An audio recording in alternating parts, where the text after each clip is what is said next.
it wonderfully laid out in brilliant detail right in front of me like a neon sign flashing for attention in Vegas.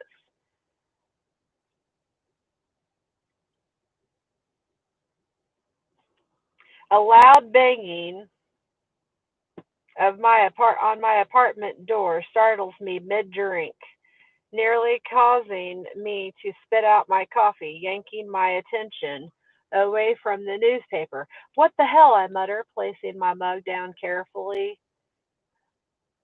and wiping my mouth of caffeine drops. Why is someone making such a ruckus? Open the door, man. Levi, the lead singer of Zombie Butterflies, the band about to go on tour, yells, then starts right back with the banging. My neighbors are going to love me for being woken up this early on a Saturday morning. Hurrying to stop the incessant knocking before a complaint is filed, I answer. Hey, I begin just as he shoves the paper to my chest and moves me backwards so he can enter my apartment. Tell me you've seen this shit show. He points towards the paper he shoved at me and says, Fuck! Since when is he up this early in the morning, much less on a weekend? Tell me you have this taken care of. He carries on without giving me a chance to get a word in edgewise. We cannot go on tour with them after that. We have too much to lose. He starts to pace the living room floor while I wait to see if he's finished with his rant before I even attempt an answer. His younger sister was killed by a drug addict in a mugging gone wrong, and he hasn't dealt with it completely, even though he argues otherwise. When I'm satisfied it's safe, I reply, Of course, I've seen it. I was in the middle of getting things sorted when you began banging on my door like a lunatic at 6 in the morning. I get that you're worried, but I do have neighbors, you know. Walking over to the bar where I was reading the paper over breakfast, I grab my phone, check my messages.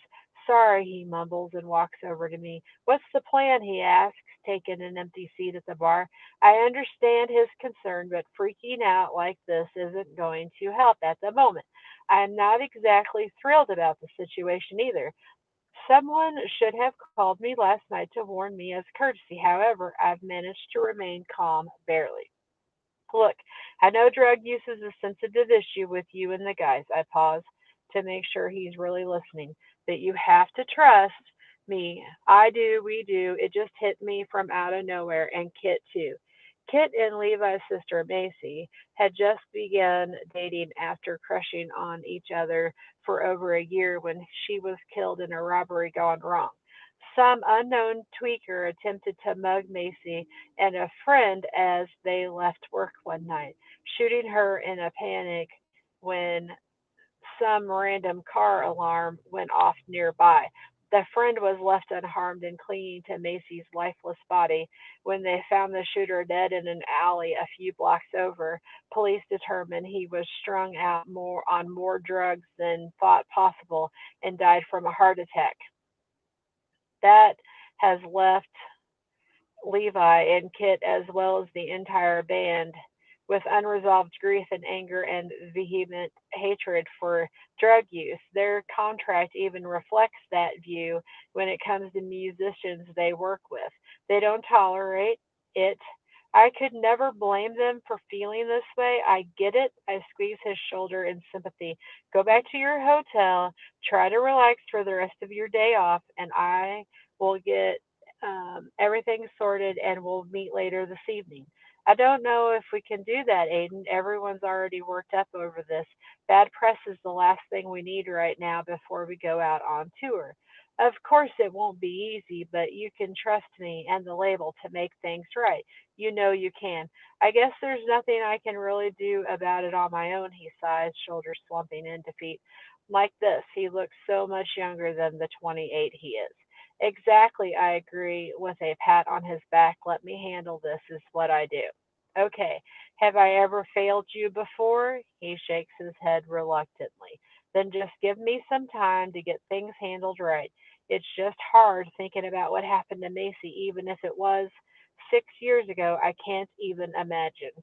Just worry about those new lyrics you were working on and let me do my job With a quick nod, he slaps me on the shoulder, steals a piece of my toast before leaving me to do what I get paid the big bucks for.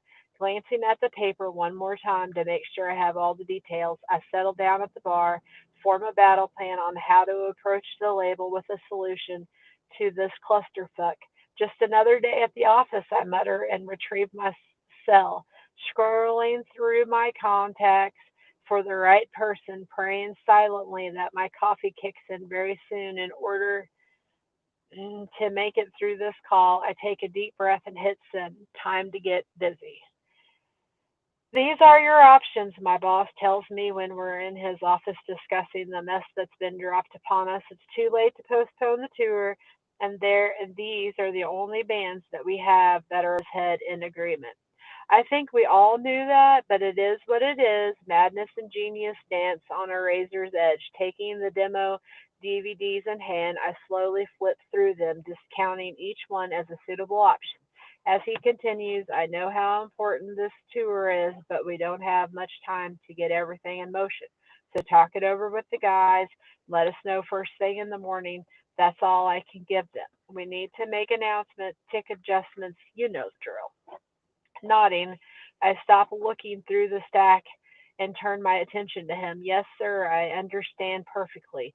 We can do that. I'm meeting with them for dinner so we can go over more tour details and we'll get it all ironed out.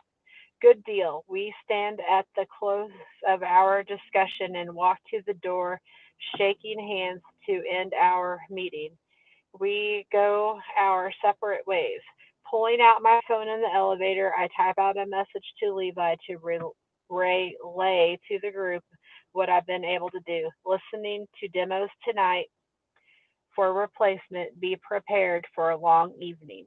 As I wait for the elevator to arrive, Levi replies, Slaughter will do. Satisfied for the moment with the way the situation is turning around, I return to my office to check emails, sort through potential bands.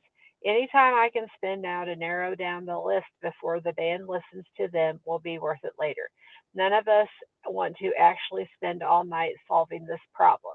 Emails and pertinent business out of the way for the time being, I set everything aside, prepare to tackle the task at hand. After putting the bands in order of interest, I plopped the first demo into my laptop and listened to a few songs before moving on to the next one. I rather enjoy seeing them perform on a DVD instead of just hearing their audio files. It gives me a much better feel on how they will fit with the main band. This repeats for nearly half an hour until I hear the voice that has my full attention. Don't walk behind me, I will not lead. I don't want to be your master, so please take the heed. Don't walk ahead, for I may not follow. I don't want to be your servant. Is that too hard to swallow? Just walk beside me, our hands entwined. I only need a companion, each other's peace of mind. The way this woman sang made everything around me disappear. The feeling, the emotion so clearly poured into every word tugged at a part of my soul. And then she turned to face the camera, to face the person with the camera.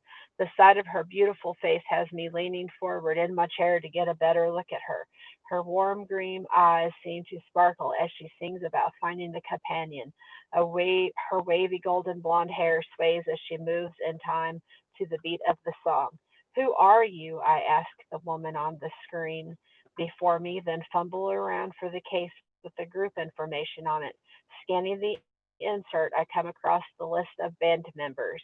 Malachi Lee, drummer, Brax Bridges, Bassett, Braven Bridges, lead guitar, Aria Odell, lead vocals, and River Odell, vocal keys. Well, well, Aria, I say, resuming my viewing of her performance, her voice completely mesmerizing me regardless of what's going on around me. Sitting through every song on the demo several times, I'm convinced this is the perfect opener for my band. I can't take my eyes off of Aria and how she seems to own the stage. Her blonde hair shines in the light, giving the illusion she's wearing a halo, with how the stage lights highlight her locks. She's fucking beautiful. You have a call on line 3, my secretary informs me over the intercom, snapping me out of the musical spell Aria has put me under. Thank you, Janie, I reply, pausing the DVD to answer the call. The more times I listen to Blue Venus's song, Aria's voice, the more I am 100% convinced she is perfect for to open for the band. Now I just have to get them to see I'm right.